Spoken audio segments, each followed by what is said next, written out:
Captain America, and Iron Man, Thor, and the Hulk come together again for Avengers 2 in the Age of Ultron. And we're going to tell you how we felt about it.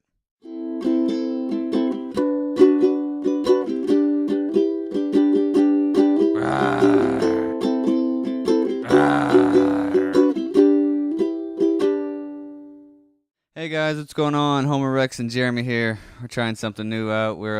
You could see us. You could see us, yeah, by popular demand. Because they wanted to see this. You wanted to attach a face to them voices. All 39 of you. Yep. Well, no, that's not true. It's about 20,000. I'm talking about subscribers. But anyways, we're here to review the movie Age of Ultron, the Avengers 2, and we're going to let Jeremy give a little synopsis. So it's a very easy synopsis. The Avengers gather up together to fight Ultron. We're not going to go much in the story. We never do. We don't want to spoil anything in the movie. So, we're just going to get it right. Go. Let's go pros and cons, because despite what you might think, we did not exactly see eye to eye on this movie. Not exactly. I had a lot of high expectations, and usually the higher your expectations, the lower my score gets. The less the expectations, the higher they go for me. But my cons, I'll start out with those. So many one-liners. Just seems like the first 20, 30 minutes of the movie was just back and forth with one-liners that almost flooded the movie, and I don't know, just a little too much. There was a lot of one-liners, and I would say in the first Avengers, they hit. There were some of them that I was, it did seem like, okay, you're going a little too far. Maybe you don't need to tell a joke in this particular situation.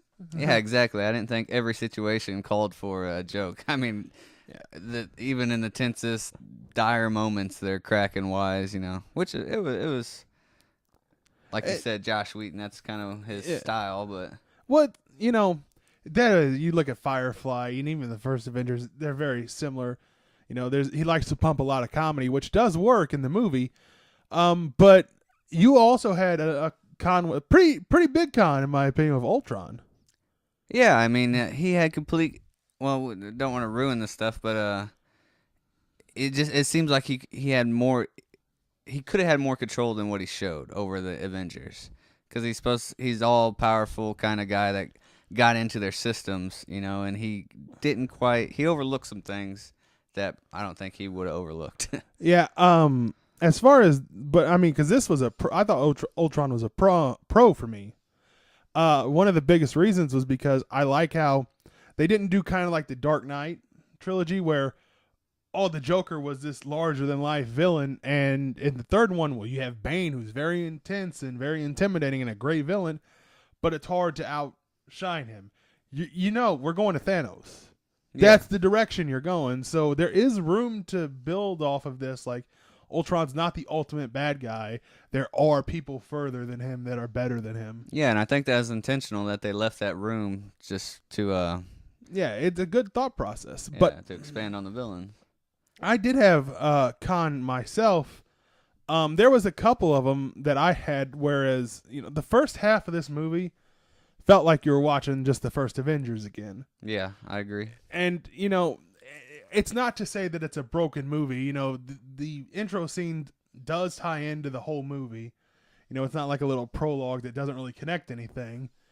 But, a lot of explosions and stuff that we got at the end of the first Avengers, and it was a lot of fun in the first Avengers, true, but you got to go forward. You got to start expanding, thinking more. But then about halfway through, they started doing that. Yeah, they expanded. I also wanted to add that they glossed over a few things. They brushed over a few things, and they kind of added a few lines to give it congruency or whatever to, Congruency? You know what I'm saying. I'm trying to break out big words. I know.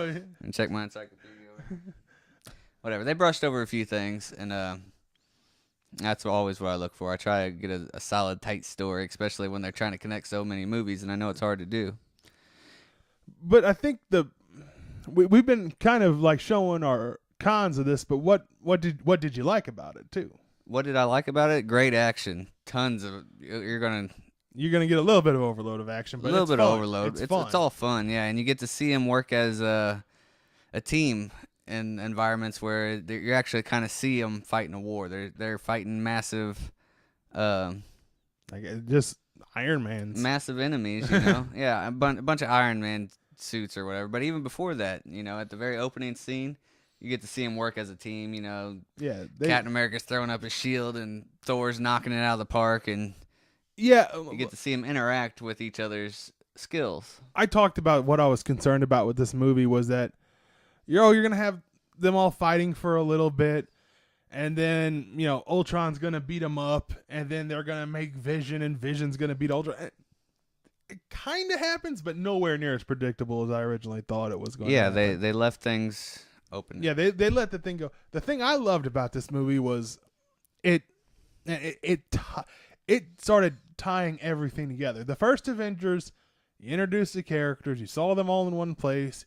Here you go. Let's have some explosions and some fun. Yeah. This one is building towards something. This one has a no pun, but a vision for the future. I mean, I can honestly see how everybody in the Marvel Universe, including the Guardians of the Galaxy, could get to Earth now to fight Thanos in this third one. I think that's what they were going for in this movie. It was a crossroads movie. They got so many things that are coming together that they tied together with this film. Yeah. But we're not going to waste a whole lot of time, I feel, here. So, what did you give it as far as a rating is concerned? Rating, I'm going to give it a solid 7. I'm going to go a step higher. I'm going to go an 8. It's not the best Marvel movie. I personally liked it more than the first Avengers because I think it did give me more than the first one did, and that's what I was looking for. So 8 for me. 8 for Jeremy, 7 for me. That sounds like a solid score. Yeah, that's a good review right there. Mm-hmm. So this is Homer, Rex, and Jeremy, and make sure you like and subscribe. Check out our other videos, and we will see you next time. We'll have annotations all above the top. All above. Bye. So long.